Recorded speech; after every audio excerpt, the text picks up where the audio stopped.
திண்டுக்கல் மாவட்டம் செம்பட்டியில் இயேசு வாழ்கிறார் ஊழியங்கள் நடத்தும் சிறப்பு உபவாச ஜெபம். நாள் நவம்பர் 1 முதல் 8 வரை. நேரம் காலை 9:30 மணி முதல் மதியம் 2 மணி வரை. தேவ செய்தி சகோதரர் எல். வின்சென்ட்ராஜ். ஆண்டவர் ஒரு புதிய கிருபை அனுப்பி இருக்கிறார். புதிய திட்டத்தை உனக்கு கொண்டு வந்திருக்கிறார். நேற்றைய திட்டம் அல்ல, நேற்றைய சாப்பாடு அல்ல, பழையவைகள் அல்ல.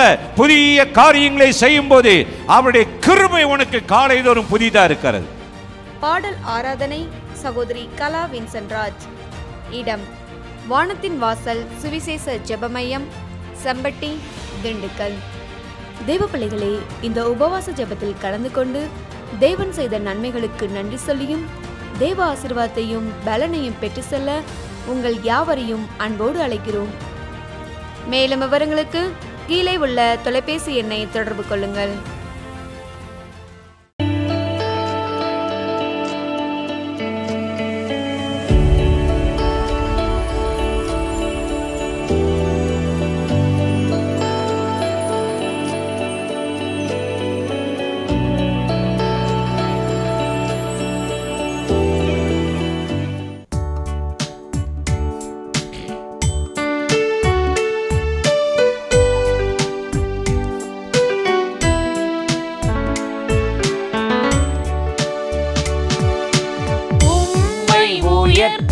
உயர்த்தி உள்ளம் மகிழுதையா, உம்மை நோக்கி பார்த்து இதயம் துள்ளுதையா. உம்மை உயர்த்தி உள்ளம் மகிழுதையா, உம்மை நோக்கி பார்த்து இதயம் துள்ளுதையா.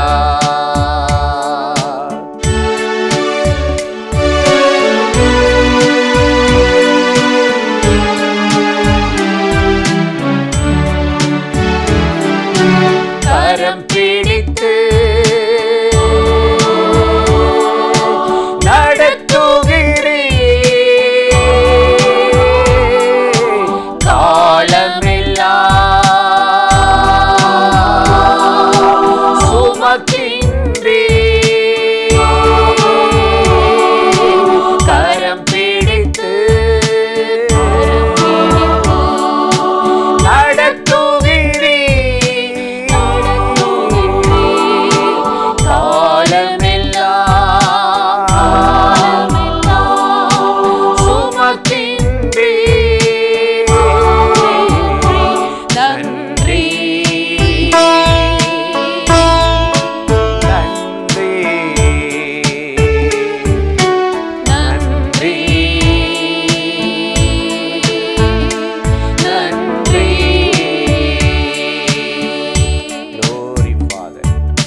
மகிழுதையா.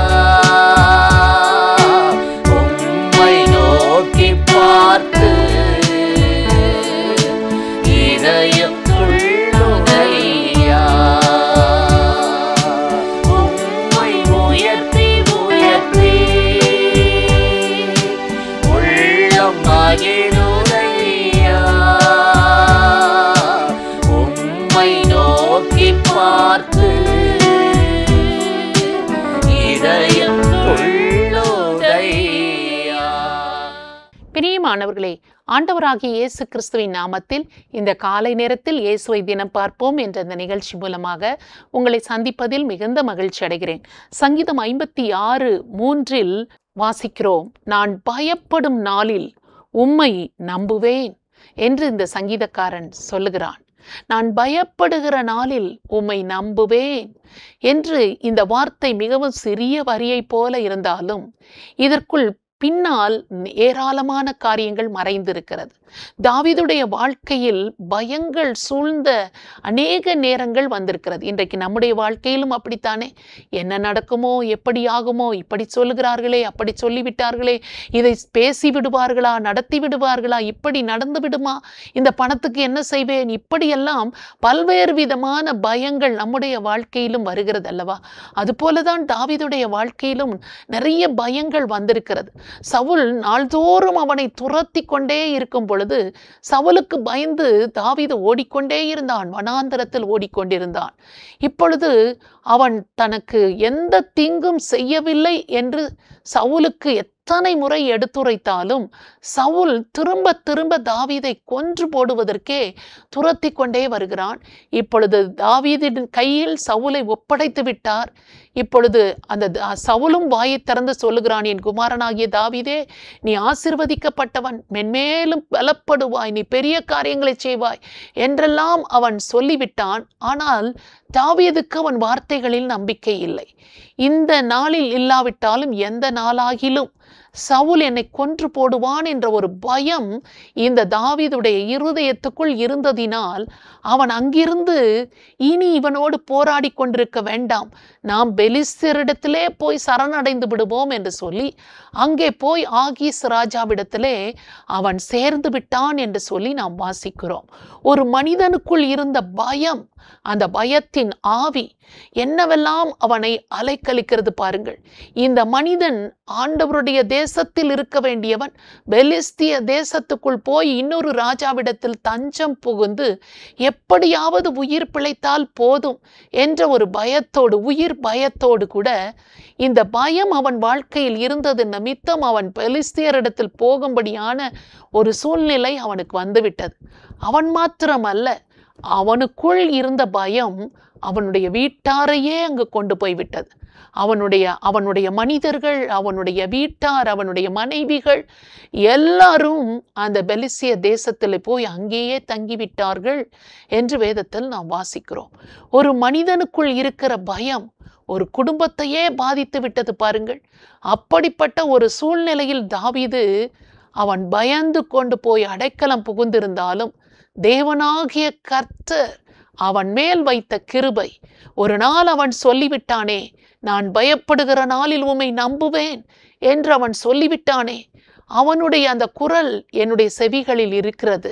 அதனால் அந்த தாவீதுக்கு நான் இரக்கம் செய்ய வேண்டும், கிருபை செய்ய வேண்டும் என்று அந்த பெலிஸ்திய தேசத்திலிருந்து அவனை வெளிப்பட பண்ணி அவனை பத்திரமாக தன்னுடைய ராஜ்யத்திற்கு திரும்பும்படி, தன்னுடைய தேசத்தில் தன்னுடைய பராமரிப்பில் இருக்கும்படி தேவனாகிய கர்த்தர் தாவீதை கொண்டு வந்து அவனை ஆசீர்வதித்தார் என்று வேதத்தில் நாம் வாசிக்கிறோம். இன்றைக்கு நம்முடைய வாழ்க்கையிலும் கூட இப்படிப்பட்ட பயங்கள் வருகிற பொழுது எதிர் விளைவுகளை நாம் சந்திக்கிறோம், அல்லது எதிர்மறையான சூழ்நிலைகள் நமக்கும் வந்துவிடுகிறது, முடிவெடுக்க வேண்டிய சூழ்நிலை வருகிறது, எதிர்மறையான காரியங்களில் நாமும் அகப்பட்டு கொள்கிறவர்களாக இருக்கிறோம். இந்த தாவீதுக்கு கொடுத்த கிருபையை ஆண்டவர் நமக்கும் தருவாரானால் நம்மையும் அந்த விதமான தீமையான சிக்கல்களிலிருந்து, சிக்கிக்கொண்ட காரியங்களிலிருந்து தப்புவித்து நம்மையும் நல்ல இடத்தில் அமைதியான சூழலில் நம்மையும் வாழ வைப்பார் அல்லவா? ஆண்டவரை நோக்கி இந்த காலை நேரத்தில் அதற்காகத்தான் ஜெபிக்க போகிறோம். தாவீதுக்கு அளித்த நிச்சயமான கிருபைகளை நான் உனக்கும் தருவேன் என்று ஆண்டவர் வாக்கு கொடுத்திருக்கிறாரே, அந்த வாக்கு தத்தத்தின்படி எத்தனை பயம் சூழ்ந்த நிலைமையிலும் நாங்கள் உம்முடைய சமூகத்தை விட்டு வேறு எங்கும் போய்விடக்கூடாது, எப்பொழுதும் உம்முடைய சன்னிதானத்திலேயே காத்திருக்கும்படியாக எங்களுக்கு அப்படிப்பட்ட உன்னதமான கிருபைகளை தாரும் என்று சொல்லி ஆண்டவரை நோக்கி நாம் இப்பொழுது ஜெபிக்கலாமா? பரிசுத்தமுள்ள நல்ல தகப்பனே, இந்த அருமையான நேரத்திற்காக உம்மை ஸ்தோத்தரிக்கிறோம், உம்மை துதிக்கிறோம். நான் பயப்படுகிற நாளில் உம்மை நம்புவேன் என்று தாவீது உம்மை குறித்து சொல்லுகிற மனிதனாக இருந்தான் என்று சொல்லி நாங்கள் வாசிக்கிறோம். எத்தனையோ பயம் சூழ்ந்த நேரங்களில் எல்லாம் உம்மை நம்பி உம்மை பற்றி கொண்டிருந்த மனிதன் இந்த ஒரு காரியத்தில் ஆண்டவரே, எந்த நாளாகிலும் என்னை சவுல் கொன்று போடுவான் என்று பயந்து பெலிஸ்தியரிடத்திலே போய் தஞ்சம் புகுந்து விட்டான் என்று சொல்லி நாங்கள் வாசிக்கிறோமே. அதன் விளைவாக அவனுக்கு எத்தனையோ இழப்புகள், எத்தனையோ நஷ்டங்கள், எத்தனையோ கல்லெறிகள் அவன் வாழ்க்கையில் வந்தது என்றெல்லாம் நாங்கள் வாசிக்கிறோம். இப்படிப்பட்ட தீங்குகள் ஒருவேளை எங்கள் வாழ்க்கையில் இருக்குமா இருந்தா, ஆண்டவர் பயத்தின் விளைவாக நாங்கள் எடுத்த முடிவுகள், பயத்தின் விளைவாக நாங்கள் சிக்கிக்கொண்ட சிக்கல்கள் எல்லாவற்றிலிருந்தும் ஆண்டவரே தாவீதுக்கு கொடுத்த கிருபையை எங்களுக்கும் கொடுத்து ஆண்டவரே எல்லாவித பயத்திலிருந்தும் அந்த பயம் கொடுத்த விளைவுகளிலிருந்தும் கர்த்தர் வெளியே கொண்டு வந்து காப்பாற்றி தப்புவித்து கனப்படுத்தும்படியாக ஒவ்வொருவருக்காகவும் நாங்கள் ஜெபிக்கிறோம். இந்த நிகழ்ச்சியை பார்த்து இந்த வேத வார்த்தைகளை விசுவாசித்து கர்த்தருடைய உதவியை நாடுகிற ஒவ்வொருவர் வாழ்க்கையிலும் பயத்தின் விளைவாக வந்த ஆண்டவரே தீமைகள் எல்லாவற்றையும் அப்புறப்படுத்தி பயத்தின் ஆவியின் பிடியிலிருந்து விடுவித்து ஒவ்வொருவரையும் காப்பாற்றும். அந்த பயத்தின் மூலமாக வந்த விளைவுகளிலிருந்தும் காப்பாற்றி ஆண்டவரே உம்முடைய பிள்ளைகளை மேன்மைப்படுத்தும்படியாக, தலையை உயர்த்தும்படியாக உம்மை நோக்கி நாங்கள் ஜெபிக்கிறோம். இயேசு கிறிஸ்துவின் நாமத்தில் ஜெபிக்கிறோம் நல்ல பிதாவே, ஆமென். இந்த நிகழ்ச்சி உங்களுக்கு மிகுந்த ஆசீர்வாதமாக இருந்திருக்கும் என்று நிச்சயமாய் நாங்கள் நம்புகிறோம். நீங்கள் பெற்ற நன்மைகளை எங்களோடு கூட பகிர்ந்து கொள்ளுங்கள், மற்றவர்களுக்கும் ஷேர் பண்ணுங்கள். கர்த்தர் உங்களை ஆசீர்வதிப்பாராக. ஆமென்.